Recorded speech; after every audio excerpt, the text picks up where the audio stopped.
Photographs with haunting backstories. Number 10. Mountain of Skulls.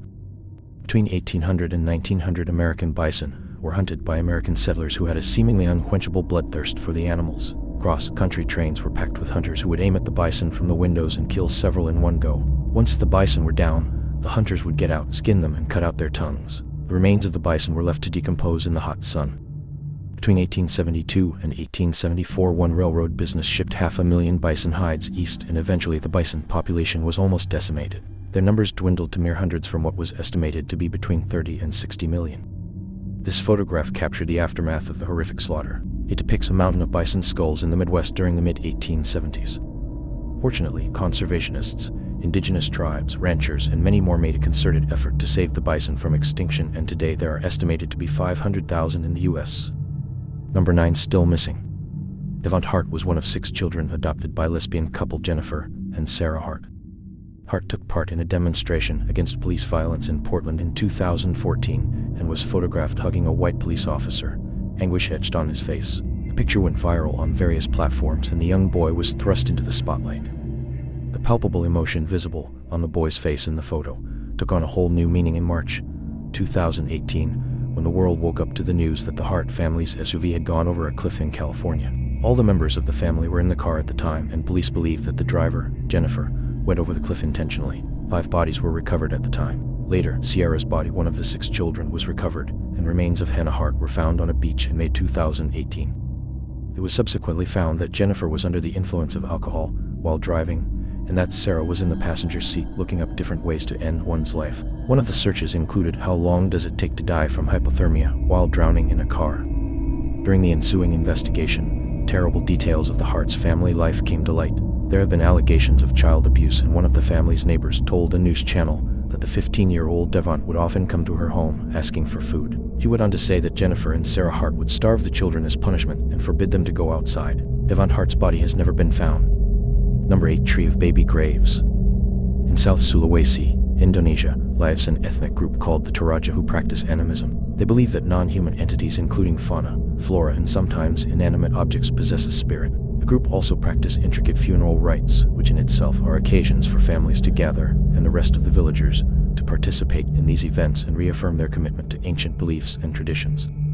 Some of these funeral events last several days at a time, as several ceremonies must be held. Because the average Torajan family would lack the money required to cover funeral costs, it sometimes takes months to years before the ceremonies are held. In the meantime, the deceased is embalmed and kept under the same roof as their family. When they are eventually buried and the ceremonies have been completed, the deceased would be placed in a beautiful coffin and interred in caves or suspended from a cliff. When a baby dies, they are not buried in the same fashion. Should an infant pass away before they start teething, their remains are wrapped in cloth and placed inside a hollowed-out space in a tree trunk. The gap is covered with palm fiber and sealed. Once the tree begins to heal, it is believed that the child has been absorbed by it. Number 7. Class photo. At first glance, this photo looks like nothing more than an ordinary American class photo. That is until you realize that the 2 boys in the upper left-hand corner shooting imaginary guns at the camera is none other than Eric Harris and Dylan Klebold. A few weeks after this photo was taken at Columbine High School in 1999, Harris and Klebold put an evil plan that they'd been working on for more than a year into action. The 2 seniors placed 2 bombs in the cafeteria as well as in their cars, which were parked in the school's lot. These bombs failed to detonate, but the 2 boys proceeded to shoot and kill 12 students and 1 teacher. They shot and injured a further 21 people, while 3 others were injured trying to escape the massacre. Harris and Klebold then committed suicide in the school library. It was revealed afterwards that the shooters hoped their planned massacre would claim more lives than the Oklahoma City bombing. Number 6. Ransom photo. On the 1st of February 2012, 18-year-old Samantha Koenig was kidnapped from her workplace in Anchorage, Alaska. Israel Keys stole Samantha's debit card and other valuables, sexually assaulted her, and then murdered her the following day. Leaving her body in a shed, Keys set off for New Orleans to join his family as they all set out to the Gulf of Mexico for a 2-week cruise. When the cruise was over, Keys went back to the shed in Alaska and removed Samantha's body. He applied makeup to her face and sewed her eyelids open. He then placed a 4-day-old newspaper next to her and snapped a photo. He proceeded to send the photo and a ransom demand of $30,000 to Samantha's parents. Afterwards, he dismembered her body and dumped the parts in Matanuska Lake. Samantha's devastated family paid the ransom amount, while Keys went around using Samantha's debit card to make several transactions. He was eventually tracked down and arrested because he was careless with the transactions. Israel Keyes died by suicide on December 2, 2012 while being held on suspicion of murder. Number 5. Tina Watson. Two divers pose for a photo while scuba diving off the beautiful Queensland coast. Behind them, a stiff, prone figure lays on the ocean floor. This would later be discovered to be Tina Watson, murdered by her husband. Tina Watson was visiting Queensland with her husband, Gabe, for their honeymoon. On the day of her death, they decided to dive into the popular and challenging wreck of the SS Yongala. The two were underqualified for such a dive, and the dive company suggested a guided dive for the expedition, which they refused.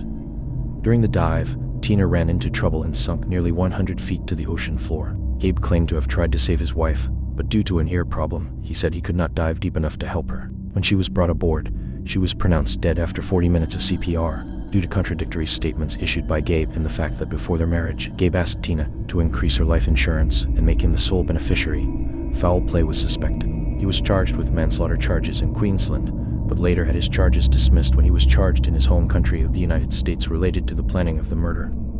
Number 4. Sword attack. On October 22, 2015, 21-year-old Anton Lundin Pettersson entered Kronans School in Trollhättan, Sweden. He wore a German WW2 helmet, a mask reminiscent of that of Darth Vader, and carried a sword. He attacked 20-year-old T. Levin Eskandar with the sword, and then stabbed a 15-year-old student Ahmed Hassan in the abdomen. Eskandar died on the scene while Hassan died later in hospital. Pettersson then wandered the halls and happened upon two oblivious students who posed with him for a photograph, thinking he was part of an early Halloween prank. Shortly afterwards, 42-year-old teacher Nazir Amso requested that Pettersson remove his mask. Pettersson responded by stabbing the older man. Amso died after spending 6 weeks in hospital. At this point, police had arrived at the school, and they shot Pettersson, who died in hospital later. The ensuing investigation revealed that Pettersson shouted, "I am your father," before attacking his victims. Number 3. Shell shocked.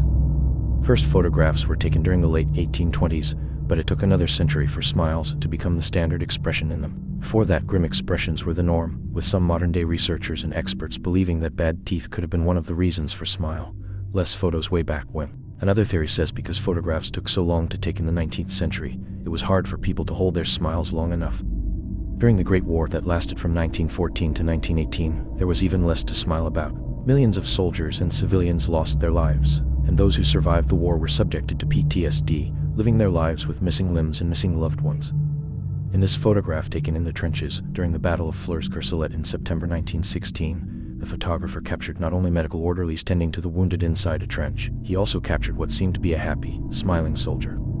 However, looking more closely at the photograph, it is clear to see that the soldier, who is looking directly at the camera, is shell-shocked and has had his psyche destroyed by witnessing the death and destruction around him. The term shell shock was coined by British psychologist Charles Samuel Myers during the war. Number 2. Trapped in mud. In 1985, disaster struck the small town of Armero, Colombia, when a nearby volcano erupted, causing a huge and destructive mudslide. The volcano eruption had been brewing since the 1840s, and by September 1985 had released such violent tremors that residents in nearby towns became frightened. Nevado del Ruiz erupted on November 13, 1985, triggering the mudslide. The mud covered at least 85% of Armero, destroying houses, roads, and bridges, and trapping residents who tried to flee. Most of the town's people died. Up to 25,000, this meant only a fifth of the population survived. Hours passed before the initial rescue efforts began, leaving scores of people trapped and terrified before their eventual death.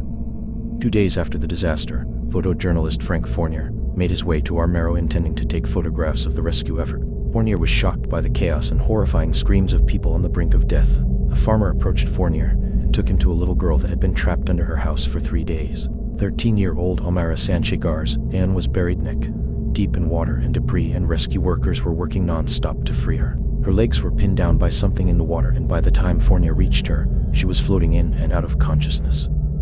Fournier took a photograph of Omara, and the young girl asked him to take her to school because she didn't want to be late for class. Fournier stayed with Omara while volunteers and rescuers kept trying to save her. At one point, she asked them to let her rest and to tell her mother goodbye. Omara died 3 hours later. Number 1. Last effort before disaster.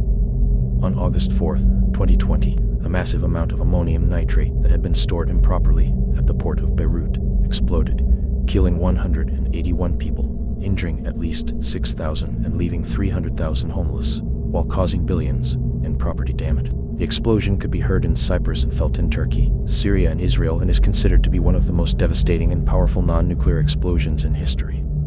In the days after the disaster, a photograph was found on a photographer's recovered phone. The photographer died in the blast. The photo shows heroic firefighters desperately trying to break into a Beirut warehouse 12 after reports of a fire. A unit of 10 firefighters was sent with 7 following close behind the 3 trying to get into the warehouse. Moments later, the warehouse exploded, the blast swallowing up all 10 firefighters.